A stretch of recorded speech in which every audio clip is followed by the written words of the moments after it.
Who gets to decide what makes life worth living?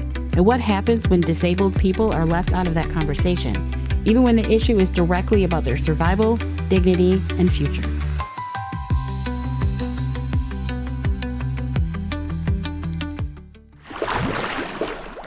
Welcome to Disability Deep Dive. I'm Keith. And I'm Jodi. Today we're talking with Reid Davenport, a documentary filmmaker whose work explores disability, power, and the systems that shape people's lives. In Life After, he investigates the 1983 case of Elizabeth Bouvia, a disabled woman whose push for the right to die became a national flashpoint, and uses that story to examine the moral, social, and systemic questions that still surround assisted dying today. It's a conversation about autonomy, power, neglect, and what gets missed when quality of life is defined by systems that have already failed people with disabilities.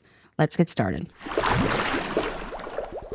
Before we jump in, I'm Keith. I'm a white man with brown eyes, brown hair, a graying beard, and I'm wearing a green shirt. And I'm Jodi, a white woman with dark blonde hair that's in a bun, and I'm wearing a yellow shirt and glasses.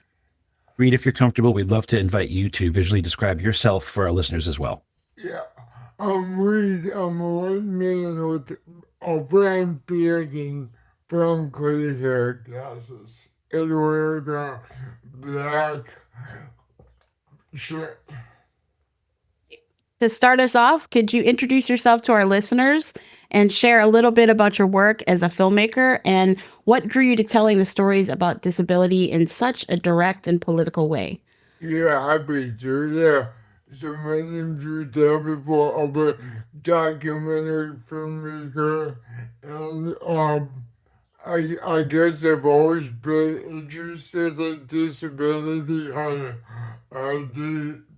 set out to say I'm going to make films about disability. It's just always what interested me as a disabled person, and in the documentary field, that many fields, disability is shown in this kind of individualized medical way, and the disability community, that I feel a part for you sees it more politically, and so I've been trying to reframe this narrative about disability to include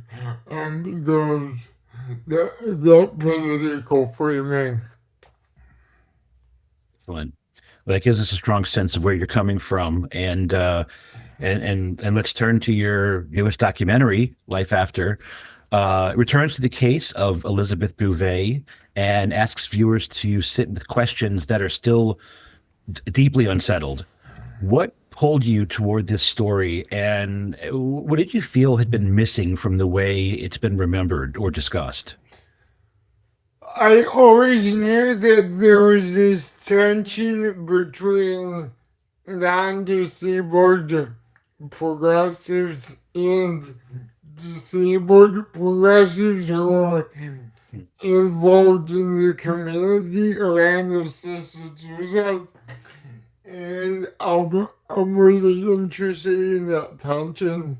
And I was reading a book by the great scholar Paul Campbell that mentioned Elizabeth Bouvia, whose case took place in the 80s. And I was immediately drawn to the story, and I started trying to figure out how she died. And according to her Wikipedia page, she was still alive. And I knew right then that this was a story, this was a way to illustrate this tension around and the media coverage of what focused on her disability. I mean, she focused on her disability as the reason that she wanted to die. But look at Clarissa, she was going through a divorce. she had just had miscarriage, or she was discriminated against in graduate school, and all of these things didn't have anything to do with her actual body and kind of the physical suffering they were focused on. So I really wanted to focus on the aspects of the story that the media didn't really focus on. Yeah, there's a quote at the beginning of your film that kind of rang through my head as I watched the remainder of it, where you say you couldn't tell if Elizabeth was fighting or giving up. Her story opens up bigger questions about, what people are actually choosing. So for me, one of the most powerful tensions in the film is the difference between, personal autonomy and structural abandonment. Why was it so important for you to examine assisted dying not only as an individual choice, but also through the lens of access and care and systemic failure? Because it is both. Bodily autonomy doesn't happen in a vacuum, and all of our decisions are influenced by our surroundings. So when you have, when you are legislated into poverty, or you're discriminated against, or you're socially isolated, or you have shitty health care, these are all influencing your quote unquote bodily autonomy, and that's contradictory. Bodily autonomy should be more or less innate. I think that people need to have the right to live lives of their own design before they have the right to die. Wow. And it also gets into a deeper issue underneath the policy debate, which is how disabled life itself is being understood or misunderstood. That distinction feels really essential here because, especially when the public conversation tends to just want to move toward really simple answers. The film pushes back on the idea that disabled quality of life can be judged from the outside. So, what do you think the public and sometimes even policymakers still misunderstand about how disabled lives are valued, especially in conversations framed around suffering or burden? Yeah, well, I think you alluded to it when you talked about this quality of life notion. The the We always hear about quality of life as a projection, usually from medical professionals. We never hear about it from the actual person. Studies have shown that doctors rate disabled people's quality of life vastly lower than disabled people do. Studies show that for 2 years after a person acquires a disability, they rate the quality of life as lower than non-disabled people. And then after 2 years, it's exactly the same. So this poor quality of life for the majority of disabled people is a farce. I also think it's political inertia that we have these systems in place that have been in place for decades, and there is no political incentive to change it. So policymakers don't even have to think about disability in order to perpetuate this lack of opportunities that are given to disabled people. Yeah, once you start questioning who gets to define quality of life, you have to ask who's been left out of the actual definition, Yeah. defining it. So Life After also brings in the disability community voices that are often left out of, the mainstream reporting on assisted dying.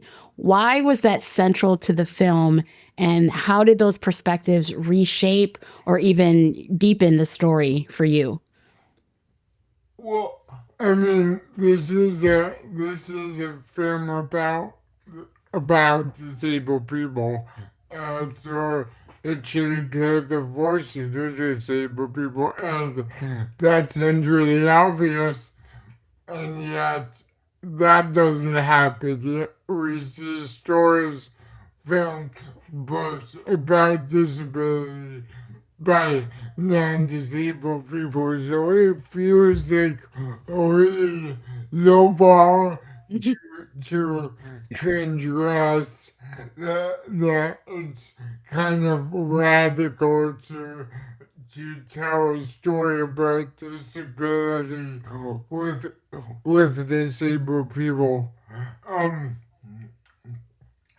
I don't think my convictions changed from before to after um, making the film, but I think they deepened, and I think that these notions of medical Elizabeth, state Elizabeth, and societal hostility towards disabled people have um yeah, have deepened, and there's no question as to how disabled people, by and large, do not occupy first-class citizenship. Oh, and it really speaks to why representation in these conversations is just not optional. Mm. There's such a difference between including disability voices and letting them actually reshape things, reshape the way we see things. For listeners who may be coming to this issue with real uncertainty, what do you hope they leave the film and this conversation thinking about differently when it comes to dignity and choice and the conditions that people need in order to truly live? I think that the main intervention I want to make with this film um, is not necessarily wading into this cultural of assisted suicide, but rather I want to illustrate the forces that um, cause people to become so desperate that the government, this, the government institutions, um, are not set up for the majority of disabled people to live lives of their own design, which leave people desperate. And in Canada, as you're exploring the film, you do not have to be um, dying in order to um, access assisted suicide. And this is in Canada. You only have to be disabled. So you have poor disabled people who can't get the health care they need, opting for suicide because they're poor and they can't get the health care they need. I don't see that as much of a choice. Yeah, watching the film, that's a perspective that came to me as I watched, that I went in differently. I thought about assisted suicide being a choice that someone could make, and how great for them to be able to make that choice. And then finding out really they're making that choice because we have not set up any other choice.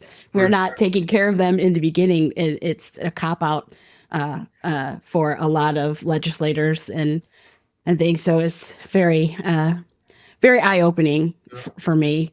There's not really a good segue into the last question that we do. It's kind of an abrupt turn from this conversation that we were having. So I'm just going to jump in and ask it. And the second segment we do on the podcast, it's called our Deep Cut, where we talk about media in disability spaces. So we ask our guests if there's a book or a TV show, film, or even a song that's resonated with you or that you'd like to share with our listeners. Yeah, can I share too? Yes, absolutely. Okay.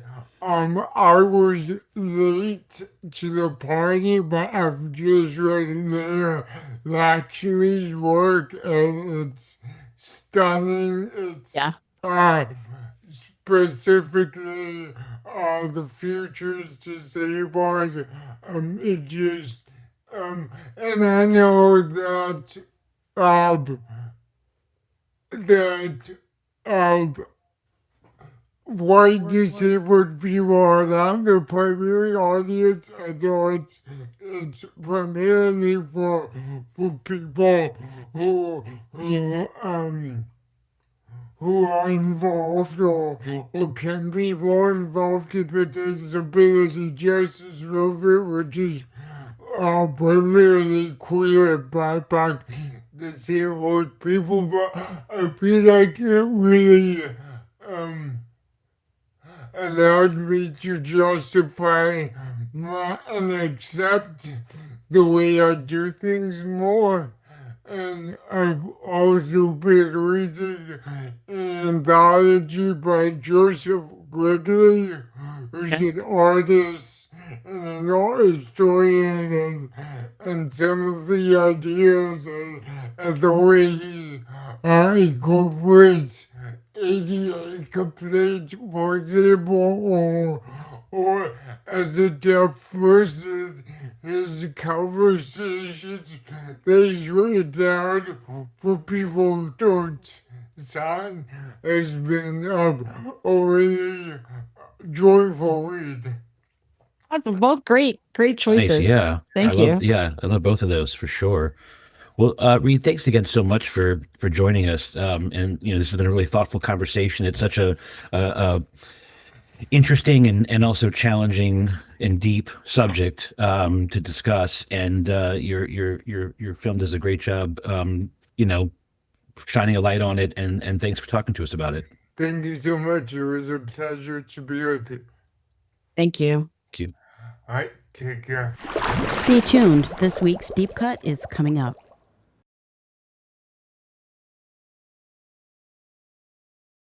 Quick content note.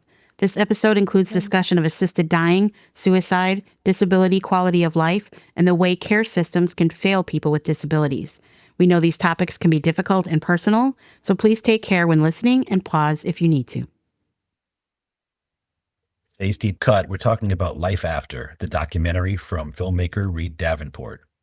The film begins with the story of Elizabeth Bouvia, a disabled woman whose case became part of the national conversation around assisted dying in the 1980s. Life After is not only looking at one case. It uses Elizabeth's story to ask bigger questions about disability, care, autonomy, public policy, and who gets to decide what makes life worth living. This is a sensitive topic, and we want to say up front that we are not here to tell listeners what to believe about assisted dying. The film does is ask viewers to slow down and think about the conditions around choice. Does someone have care? Do they have support? Are they being listened to and valued? Are they being given what they need to live? Today, we're talking about Life After, what it asks of viewers, and why disabled voices need to be centered in conversations about life, death, care, and dignity. So, Jodi, for listeners who have not seen Life After, what should they know about the film before watching it? Well, I, went into this film, it's a documentary about assisted dying, but it ended up being way much more than that. It begins, as you Yeah. said, with Elizabeth Bouvia's story, but it opens, into larger conversations about, disability care and public policy, and in general about how society views disabled quality of life. It's not an Yes. easy watch, I will say. So No. it's very No. important that you know that ahead of time. But it's an amazing film. It is. It is very hard to watch, as you said. But yes, it is. It is amazing, and I think it's something that so many people need to watch and know. It's something that we doesn't get talked about, but it's very impactful and important conversation that I think people need to be a little more familiar with. Yeah. So it starts with Elizabeth's story, but it doesn't leave the viewer there. Why do you think that was such an effective way to open the conversation? Yeah, I think his choice of Reed's choice of opening with that makes a lot of sense. First of all, it's something that a lot of people have heard of.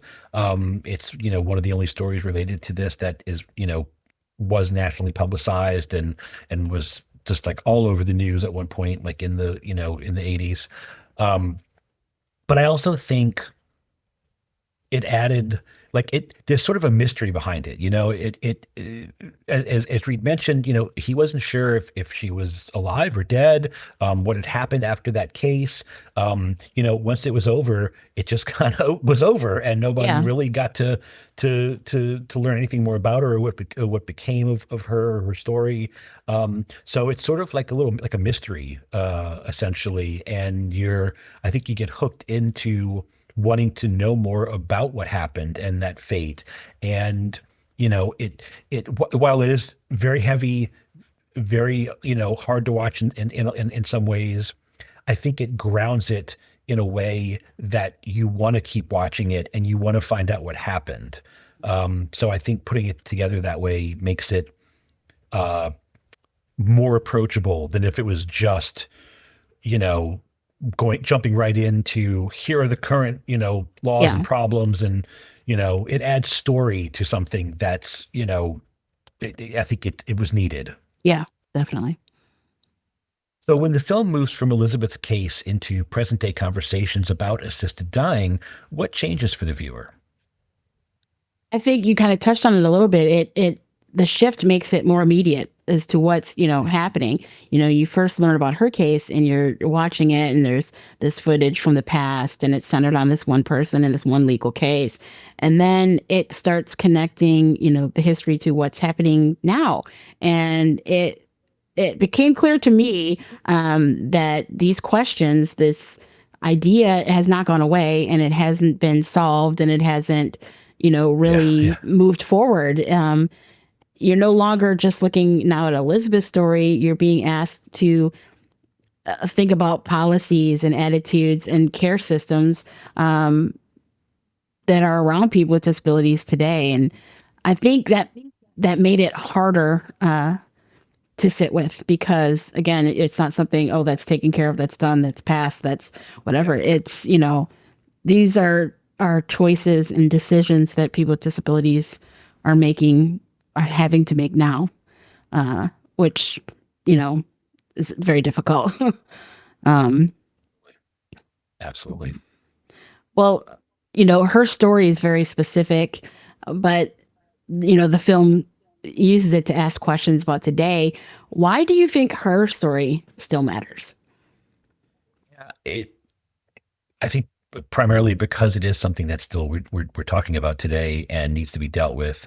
And, just because, we're talking about something that happened, a little over 40 years ago now, um, it, that's just sort of a touchstone. It's not, nothing got solved, nothing got resolved. Yeah, that case itself had a verdict, had a decision, um, but and I'm, again, I don't want to go into specifics because if you don't know the background, you should watch the movie, and I don't want to even spoil that. But, um, there's a decision in that specific case, but it didn't really. It's not like it started a precedent or change. I mean, it's still a question that comes up, and different countries, different municipalities, different courts see it differently, and it's kind of a mess. And I think it matters because we're still 40 years later dealing with the exact same Yeah. things. I mean, I don't think anything's really changed from that time. I agree. Yeah. So a lot of people may come into this issue first through the idea of autonomy, which is, the right to make decisions about your own body and your own life. Why is that such an understandable starting point? That's how I came to understand it in the very beginning. Yeah. I was very like, this subject is about body autonomy. People with disabilities can struggle with that because, our bodies can sometimes be discussed and judged and treated and managed outside of ourselves, by other people. So the idea that a person should have control over their own body and their own choices was something that, I was like, yes, that is 100% behind that. But like a good film, it complicates that idea. Yeah. Because the people that are making these choices, potentially making these choices, they started asking, do these people have care? Do they have support? Do they have a community? Can they live safely at home? Is the government offering them assistance? Are their doctors listening to them? And that's when things started. I started, wait a minute, things started kind of shifting for me. And it's not just about one choice. It's not an isolated decision. And it started to become more about the conditions around the person that were shaping the choices that they were making. Yeah. Yeah. No, indeed. There's so much depth to the conversation. I mean, it's incredible. I mean, you can't grasp it until you see the movie, I think, and really understand. The film asked, the choice of what choices people have, and why do you think that question mattered so much to the conversation, specifically about assisted dying? Yeah, I mean, I think it directly relates in the idea that kind of how you just touched on a minute ago, but we're talking about literal life and death, and you should have control over that choice. Well, again, this is not about whether assisted suicide should be an actual thing or not. We're not going into a judgment on that. But the point is, if it exists, you should have the right to decide if you want to do it or not. And because again, it is life or death. This is not about, you don't get to choose what restaurant you go into tomorrow or for lunch or something. Like this is major. And if you don't have that autonomy, if you don't have that, that right, that's massive. And that's not, the idea of what assisted dying is it's about a choice. And if you're making that choice, if someone makes that choice for you, or you're making that choice under some sort of duress, or because you feel like there aren't better choices out there, that opens a massive can of worms and makes it something that it's again, it's just a complicated question. It's a complicated thing to understand and even form an opinion on, because there's so much to it. And if you know the choice, then is it even, is it even a choice anymore? It's not a choice. It's exactly. Yeah. It's weird to say it's not a choice. It's not a choice, but I mean, One of the strongest ideas in the film is the difference between supporting someone's right to die and supporting their right to live. So why is that distinction so important? Yeah. I mean, it's you you shouldn't even have to think that you need support for your right to live. Like your right to live should just, I mean, can anything be more automatic than like your right to live? Right? I mean, but unfortunately, that's where this thing gets really complicated is that there's some really deeply blurred lines between a right to die and your right to exist, Yeah. essentially. It's where it gets so complicated. And when you get into government and healthcare and benefits and all these different things that should be there to make your life better. And sometimes that's not what happens. Yeah. And yeah, it's like it becomes like, well, what about my right to live if I Yeah. want? It's yeah, it's kind of scary when you really think about it. There was a section where a lady was talking about, I think she was at the VA. I may have that incorrect, but and was talking about, the different things, the care that she needed and the assistance that she needed. And she kept, getting denied and, we can't offer this, we can't give you that. But there is the option of helping you die. Like, Right. Yeah. shouldn't that be like the last choice, the last option? Shouldn't we worry about taking care of the person first? And that just boggled my mind that someone would even offer that as an option. Like she should have been able to come to that choice on her own. It should never have been offered to her by people that are supposed to be offering her help and assistance. It just Right. doesn't match up for me. Exactly. Well, and that, I mean, the film raises this concern that assisted dying can become dangerous when people Yeah. don't have access to quality care or home-based support or any of the services they need, Yeah. I mean, so what do you see viewers should take from that? Um, I think that that should be our first and foremost concern when it comes to these policies and these things. Yeah. If someone has quality care, if they have support at home and access to different services, if there's people around them that value their life and care about them, if someone's isolated and undersupported, yeah, that's going to feel like the only choice that they have. Life is too expensive. Getting care is too difficult. And, those are two totally different conversations. And they're trying to, put it into one. It's easier and less expensive if you just die. And the takeaway should be that dignity for a person is also includes their right to care, their right to support, the right of us to invest in people's lives. Yeah. Yeah. They're worth that. At least that's kind of what I was taking away from it. Well, and going back to like the idea of having like the right to choose. Yeah. Sometimes you feel like you don't have a choice.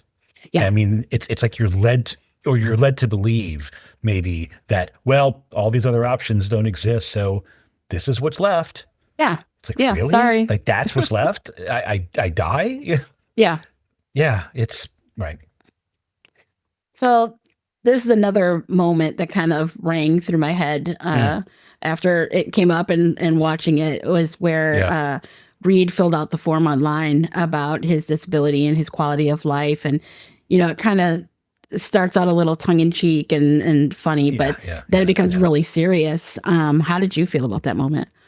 Yeah, I mean, same. Like at first you're kind of like giggling a little bit like, oh gosh, it's funny that he's like, able to put all this, match these things here and there. And then like it kind of gets dark kind of quick. Like, wait, I could literally just, like I qualify I could just do this if I wanted to. And he's not a Canadian, and this is a Canadian law for context, but I mean, the concept of it that it's that easy I mean, we talk about choice.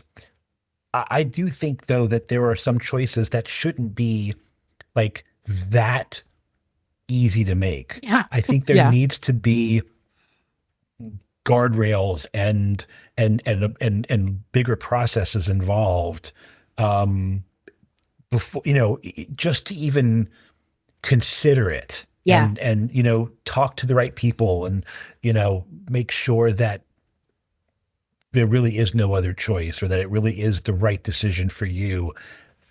That, I mean, people go to counseling over much more minor things than living or, Yeah. versus dying. And so, to think that you could fill out a form and be considered, yep, okay, we'll take care of this for you. That's just too, there should be so many more processes and guardrails and steps to take before that can happen. And so, yeah, it gets weird and scary quickly. Yeah. It's harder to get a driver's license and get into college than it was to fill out that form, Yeah. Yeah. Well, and he mentioned at one point too, that like somebody, I think it was, they had autism and ADHD and they qualified. Yeah. It's there's a problem. There's a problem there. Well, the film pushes back on the idea that, someone else can look at a disabled person's life and decide what that life is worth. I mean, why is that such a dangerous assumption? People make assumptions about disability all the time. Yeah. But, they see a wheelchair, they see a diagnosis, or, the extra need for support or access, and they decide what they feel that person's life must be like, Right.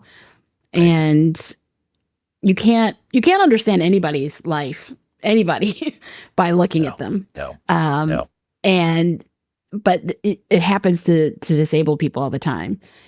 We talk about the inspiration trope.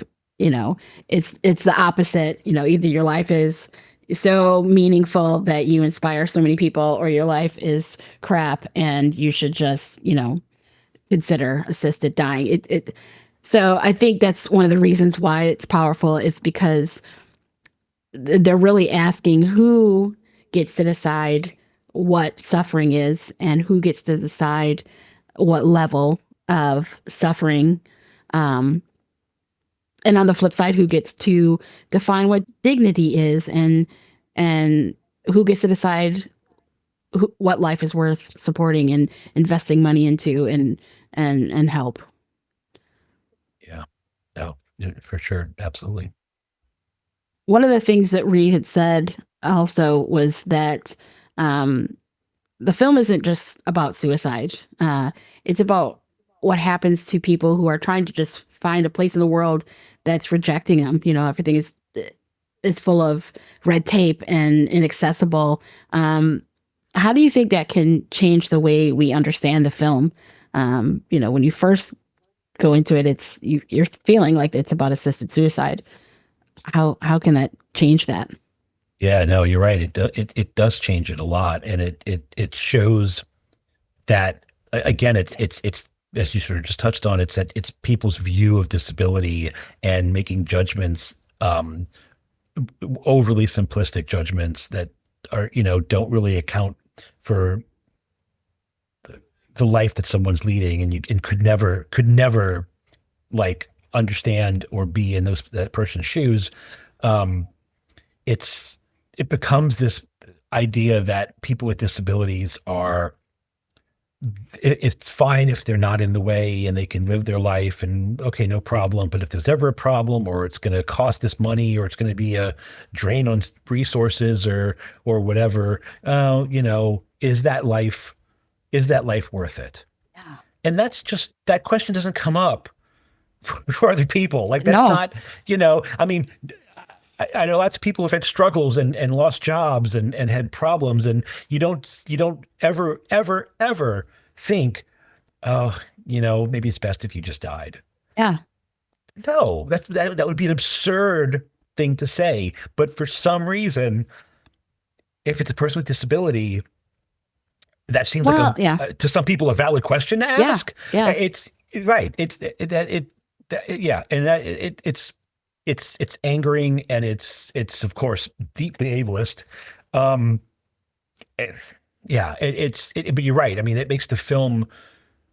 There's so much depth in the film because it isn't just about should assisted dying exist or not. Yeah. There's just too many levels, too many nuances, and too many just deeply ableist people making these decisions. Yeah. It becomes so much more. Yeah, life is priceless until it costs $100,000 for whatever, thing that a person needs. Then it's like, oh, well, wait a minute. Right. Now there is a price on life, right? Because that person has a disability. It's not right. Now it does have a price. It's not the same. Life is not, it means their life is not as important. Yeah. I mean, that's what it's saying. That's what it's saying. I mean, it shifts the question from, why would someone want to die to what made life feel impossible? Why is that sort of the better question for the film to ask? Yeah. You don't think about, or at least I didn't think about, what goes into why a person would consider this as an option. And the film clearly lays that out. The people that he spoke to, don't want to lay and languish in a care home for years on end. They don't have someone that comes in and can help them. There was a gentleman that talked about, losing his caregiver, and there was no replacement, and there wasn't a replacement coming anytime soon. But then later, he got denied, and then later, when he was able to, reapply, things had changed for him, and that was no longer a decision he wanted to make. And you think about, my God, what if he wasn't denied? And he would never have had this opportunity, to continue and see the upswing that happened for him.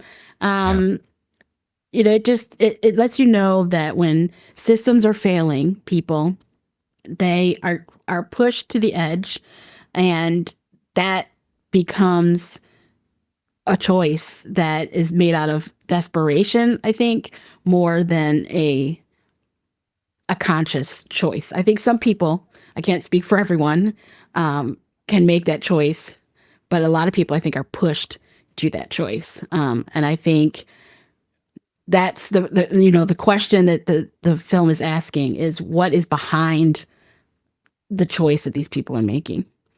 And we need to evaluate that. Yep. So there's a difference between including disabled people in a conversation and letting disabled people lead the conversation. How does the film show that difference? So as soon as you asked that question, the first thing that popped in my head was there's a scene where I think it's a local law that's being passed, or maybe a statewide law that's being passed in New York about this. And there's like a press conference, and journalists and the people are all saying, yes, we think this is the best thing for people with disabilities to have this option, and we're going to make sure that happens. And then off to the side, there's a whole bunch of protesters, people with disabilities, saying, we don't want that. Yeah. I mean, literally, they're saying, we don't want it. And the people who are protesting say, this is what they want. And it's like, could you just turn your head and see, oh, they don't want it. Oh, sorry, my bad. Let's start this whole thing over. Yeah. No, that's not going to happen, of course. But that's literally what's happening, is that people are telling them at that moment, we don't want it. And they're like saying, no, you do. Yeah. No, we don't. Yes, you do. Yeah. It's what? I mean, I don't know. I have the words for that. That's just absurd. It's such a stark conversation, but it's comical in that sense. Like, turn the camera 5 feet and see what's really going on. Talk to people who really are affected by this, instead of this legislator that's, just shoving a paper across his desk and putting things forward. Yeah, this is what's so frustrating. No, we do know. And I don't remember the exact conversation, but I know after, I think someone asked the question at the asked a very specific question about disability, and said, addressed that people are against this, and the answer was like, well, no, they don't know best, or something like that. I don't remember the right words, but it was something along those lines. And it's the kind of thing where you want to reach under your screen and just be like, you dummy. Yeah. Why do you do that? Why do you feel that way? What is wrong with you? Yeah, they don't want to help when it comes to access to care, but they sure want to help when they, they know better than you. Right. Something. Exactly. Well, for people who watch Life After and feel unsettled by it, which I think it should be everyone that watches Yeah. Life After, right? What do you think they should take away from the film? I think being unsettled, like you just said, is part of the point. I love films that make you think about them way beyond just watching it. There's no easy answer. I think it's plain. Yeah. We need to think about choice and care and dignity for people. I think the viewers should sit with questions like, what does real choice require? What's behind choices that people are making? How can we help people get care that they need, support them to live so that they don't have to be faced with this choice? And the question, that always comes to me since, starting the podcast with you is, are we working towards a society where disabled people can live fully and be accepted and made to feel like they belong? I nothing to add to that. That is, no, I mean, I agree 100%. Well, today we talked about Life After, Reid Davenport's documentary about assisted dying, disability care, and who gets to define the quality of life. Yeah, and as you can tell, this is not an easy film, and it's not trying to be. It asks viewers to sit with really hard questions about autonomy, dignity, support, and what real choice requires. It also reminds us that disabled people must be centered in conversations about disabled lives, not spoken about from a distance or treated as examples or hypotheses. That's right. Well, we're really happy you joined us for this deep cut. Keep listening and keep asking, better hard questions. Keep pushing the world. Keep pushing for a world where people have the care and access and support they need to live. A big thank you to Reid Davenport for joining us for this episode and for helping us think more deeply about life after, assisted dying, disability care, and who gets to define quality of life. You can learn more about Reid Davenport and Life After through the film's official website and PBS Independent Lens. If this episode moved you, challenged you, or made you think differently, please share it with someone who may need this conversation. Thank you for listening to Disability Deep Dive. Join us next time as we continue exploring disability, culture, rights, identity, and the stories that shape how we understand the world. Disability Deep Dive is a podcast that is brought to you by Disability Rights Florida, where real conversations about life, culture, and ideas meet the lived disability experience. Follow us on YouTube, Spotify, and wherever you get your podcasts. You can also find us at disabilityrightsflorida.org/podcast.